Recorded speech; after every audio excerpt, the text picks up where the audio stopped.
C'est une séance de reddition de comptes des investissements de la mairie de Zandjianado, exposée par le maire Kanekpo Justin à ses administrés, représentés dans cette salle par des forces clés de cette commune du département du Zour.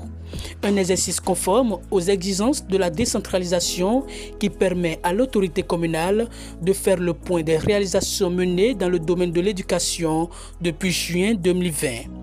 Après 4 années d'exercice, Justin Kanekpo et son équipe ont fait des efforts qu'il urge de présenter aux populations bénéficiaires. Que les points saillants sur lesquels nous sommes basés, c'est les immobilisations, c'est-à-dire les constructions qu'on a pu faire au niveau de la commune. Je crois que dans ce secteur-là, à ce niveau, tous les 6 arrondissements de la commune ont été impactés. L'arrondissement d'Agonekougou a reçu des salles de classe que nous avons construites. L'arrondissement de Gbanamé, pareil.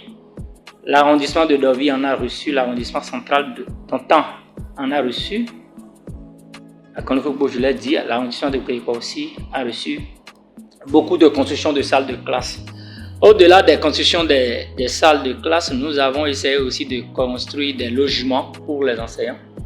Là, nous avons ciblé d'abord 2 zones, dans 2 zones très reculées, très éloignées dans la commune. En l'occurrence, la zone de Avonou-Guidé dans l'arrondissement de Gmanamé et celle de Azakba dans l'arrondissement de Pédéco. Là, nous avons construit 2 logements, c'est-à-dire un logement pour le directeur et ses enseignants. Donc, Avonou-Guidé désormais peut recevoir, le logement qu'on a construit là peut recevoir 6 enseignants, le directeur plus 5 enseignants. Pareil pour Azakba aussi, parce que nous constatons que ces zones-là sont reculées et les enseignants, quand ils vont dans ces zones, le retour pour eux est souvent difficile. Donc nous avons souhaité qu'ils restent là et attendre souvent le week-end, bien le mercredi soir pour rentrer. Au-delà des constructions de salles de classe et de logements, nous avons essayé de doter les écoles de mobilier. On a essayé de leur donner des matériels, des livres, des tables et bancs. Après cela, on a essayé de soutenir les écoles pour leur consommation en énergie électrique et l'eau. Après tout ça, il n'y a de richesse que d'hommes. Il n'y a de richesse que d'hommes et l'option que nous avons, c'est d'avoir un homme bien formé pour un Zandjianado de demain très bien géré.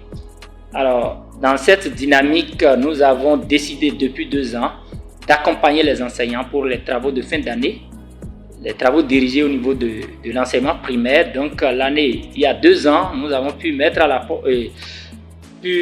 à la disposition des enseignants un montant de 1 300 000 pour le primaire. L'année passée, on a essayé de leur donner 1 500 000. Cette année aussi, on l'a fait. On a essayé de le faire aussi au niveau de l'enseignement secondaire.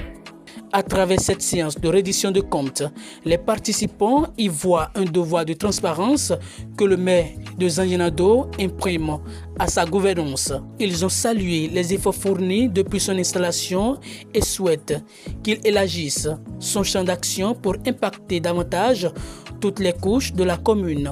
Lorsqu'on regarde un peu dans le rétroviseur, on sent qu'un grand effort est fait. Même si tout n'est pas encore fait, même s'il reste encore beaucoup de choses à faire. L'autorité qui a parlé avant moi a dit l'essentiel, puisqu'il y a eu des défis qui ont été lancés. Cependant, je voudrais parler aussi des manières scolaires. C'est vrai que l'État central fait beaucoup d'efforts dans ce domaine, mais à retardement. Je vais parler surtout des cahiers d'activité qui viennent après le premier trimestre. Les cahiers d'activité qui viennent après le premier trimestre. Si la mairie peut, en attendant, puisque l'État n'a pas seulement à charge la commune de Zandjianado, c'est tout le pays. Si en attendant que les cahiers d'activité de nous parviennent, si la mairie peut être plus en avance, pour que dès le premier jour, les enfants puissent avoir les cahiers à leur disposition pour commencer par travailler, je pense que ça va alléger la tâche à enseigner. C'est pareil pour les manuels scolaires. On n'a plus pratiquement de manuels scolaires dans les écoles. Les manuels scolaires sont chiffonnés. Il y a longtemps que l'État nous a doté de manuels scolaires. Là, c'est un point capital que vous avez soulevé, cela dans vos défis. Je prie l'Éternel de vous accompagner pour que ces défis-là soient vraiment concrétisés. Au niveau de l'Observatoire communal de l'éducation, nous nous préoccupons des écoles, de la situation des écoles inondables. Il y en a 8 au total dans notre commune. Et c'est des écoles qui ne commencent pas la rentrée scolaire au même moment que les autres. Cela fait que les enfants qui vont dans ces écoles se retrouvent facilement parmi ceux qui redoublent les classes de 6e une fois le passage du primaire au secondaire se réalise.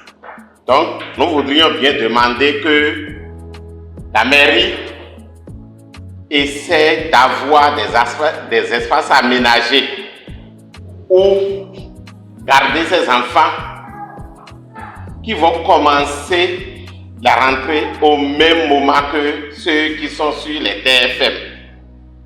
C'est une doléance de l'OCE Zanyana-Do.